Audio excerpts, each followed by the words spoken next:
Welcome to Reso Biz. I'm Byrl with Byrl Guitars, and this week on Reso Biz we are going to do an overhaul on an old resonator guitar. I'm not going to tell you which one, you're going to have to see it coming up right now. Hi, I'm Byrl with Byrl Guitars, and welcome to Reso Biz, where everything is greater with a resonator.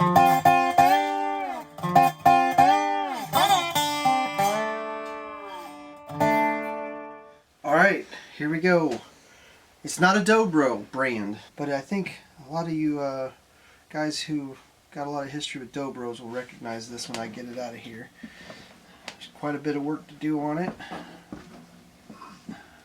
but in its day, I wonder if you were guessing it before you even... Oh, I better put this patch on.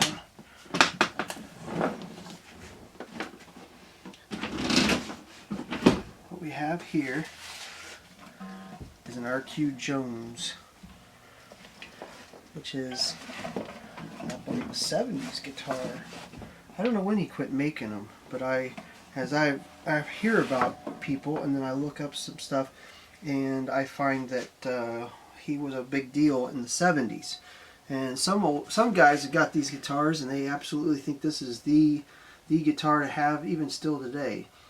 I'm gonna play it. I'm gonna tune it up a little bit here and we'll hear it.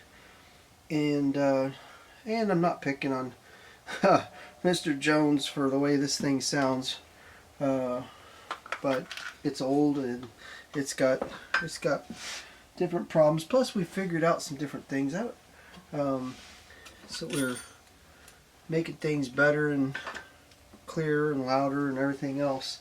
So there's all sorts of little things. Plus, I mean, you see the old finish on it. We're gonna get things cleaned up there. And let's see here. My tuner out.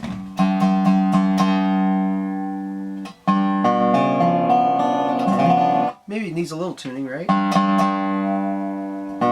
So what we'll do is get a sound sample and then I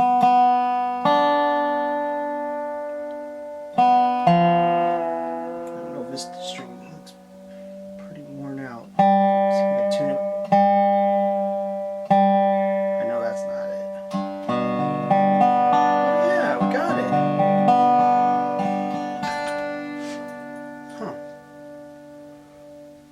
I thought I was going to break a string.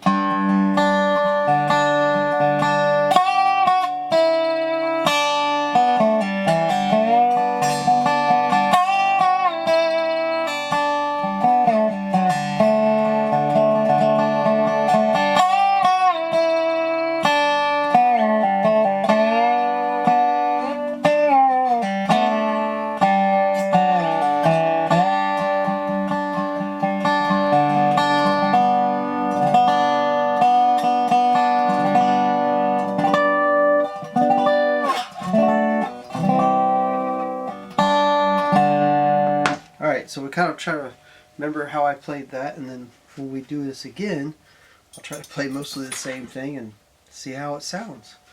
Alright, let's take this thing apart. Alright, this is kind of an exciting part of doing this, is the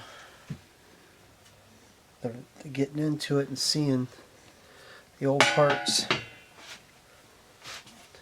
We got the spider. It's interesting. Somebody's got an F on there. I wonder if that's for the key that it rings in or something. Huh. Very interesting. Looks like a good cone or a spider. And then we have here, I'd almost guess, I wonder if that's original. No, but we have a spun cone, and that's a good thing to have, really.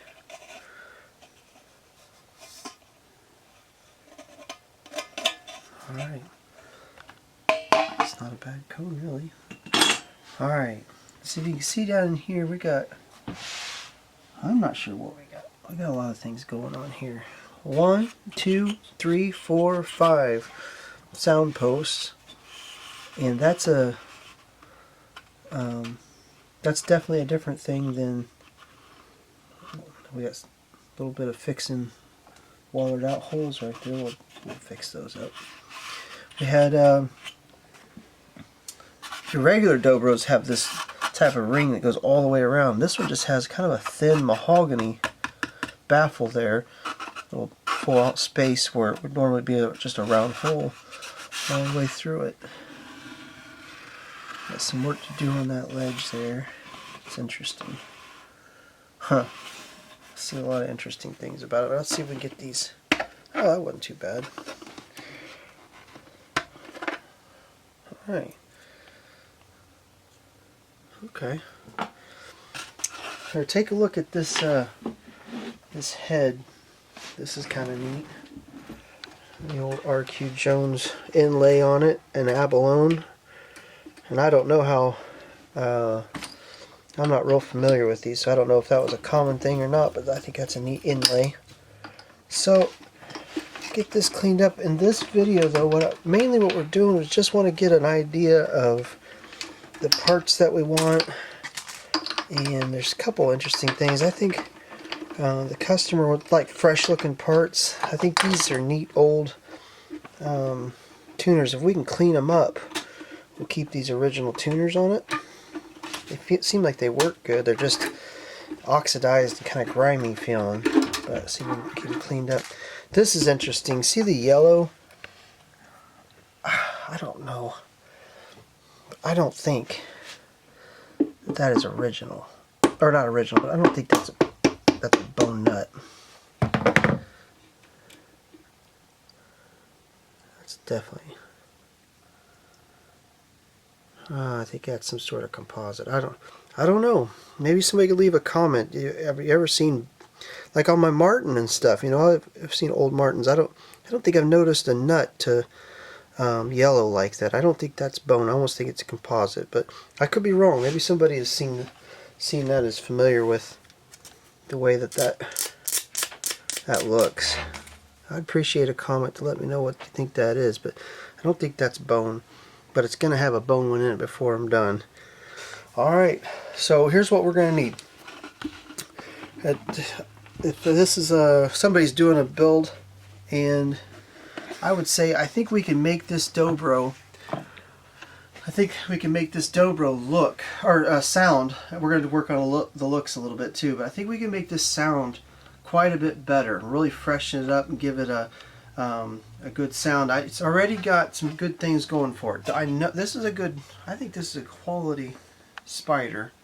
There's a couple things I'm not sure about. I don't see the number 14 stamped in. Not that it has to have that, but that's what I'm used to. This cone is spun. I don't know. I'd almost guess it's a quarterman or something, but I don't know what that is. We're going to put a new cone in it. We're going to put a new spider in it. They weren't too bad. I got a different saddle we're going to put on it, and I'm going to put definitely a bone nut if this is not, and maybe raise the action up just a little bit more. And we got some other things, some preparation things we'll do. But so here's what we need. When you get a resonator, and I'll say, if you get a resonator and you want to hot rod it, you want it to sound better, you definitely need to get a spun cone. And if you can see, if we can zoom in on this, you can see these lines. You can almost hear it as I run my finger on it over it. A lot of cones you can get online, and you can see a cone for 20 bucks. It'll be smooth and it won't have those ridges. And that I don't know, I can't explain why, but that cone will not sound like this cone. This cone has been, almost looks like it's been cleaned up with sandpaper or something. I'm not sure. I see sand scratches in it. But and a spun cone can kind of oxidize, and a brand new one can sound really good. You say, well, where do we go to get a cone? There's a few cones you can get. Sheer horn cone, I think you can find them. I was finding them at Elderly's. And then Beard's got two cones. He's got a Beard, just a regular Beard cone, and then there's the Beard Legend cone. And then Elderly's also carries a Repuggle, I think it's called. Repuggle, I don't know how you say the name. And that's a spun cone as well. And those are, so that's some sources. I would say my personal favorite would be that Byrl Legend cone, and I like working with Byrl anyhow. You call down there if you get a hold of Nate. Nate will take care of you well. Or you can, I think you might be able to place an order online. But if you ordered a Byrl Legend cone, and I think different cones work. They create a different sound. They work better in different guitars. And in my guitars, I like the Legend cone, and I sort of just throw that in everything. But that's what we're going to put in this one, is a Legend. And then a number 14 Spider Bridge. Also, you can get that from Byrl. And we'll get a cover plate. And I like, we're going to get a fan cover plate. I like the ones with the removable palm rest. So when I'm setting up stuff, I can take that palm rest off and I'll take the whole cover plate off. That's wonderful. We're going to get new sound rings. So we'll put this list together. I'm doing it verbally, but you might not, the first step I think is just to figure out what it needs and what you want to get for it and how far you want to go. I'm going to go ahead and get a new tailpiece. This one's kind of corroded and stuff. So we're going to do cover plate, tailpiece. I'm going to get a cone, spider. I'm going to put one of my clear tone saddles in it, and we'll get a bone nut for it. Also, you can get a variety of type of saddles from Byrl if you want, and you can get them pre-slotted. So Byrl will slot them for you and send them to you. The spacing will be right, and the slotting will be done, and that's nice because it takes a lot of work, a lot of practicing to get those slots. A lot of saddles I've cut and couldn't, try as I may, couldn't seem to get the spacing right on them. And then after you get that figured out, trying to get the string slots to be just right, that's a lot of. So I think it might be easier for you if it was just to order them already pre-cut, and then you wouldn't be fighting with that. Especially if you've never done it before, I wouldn't try to set up dobro on that part. Without, not if you're only going to do it one time. I wouldn't try doing it myself. Why? Because I've done it. It was a failure over and over and over and over again. There's a lot of time and effort goes into learning to cut those slots, and they're very, very important. So that's and so elderlies and Byrl's the one I like to work with a lot. I like the people down there. I like the way they take care of things, so I deal with them. But elderlies, and then you can find some stuff online at times. And I don't know all the different sources for that or names, but I've hunted around different times and found different stuff. But there's your sources of where to go to get your parts. So I'd say that's the first step right there. And then next week we'll do some preparation for it and get everything ready to go back together, and we'll have our parts ordered. And we'll work on prepping it to go back together. And in the last video, we'll be putting it together and doing a sound test on it. Hey, thanks for watching. Hope it was helpful. If it was, hit the like button for me.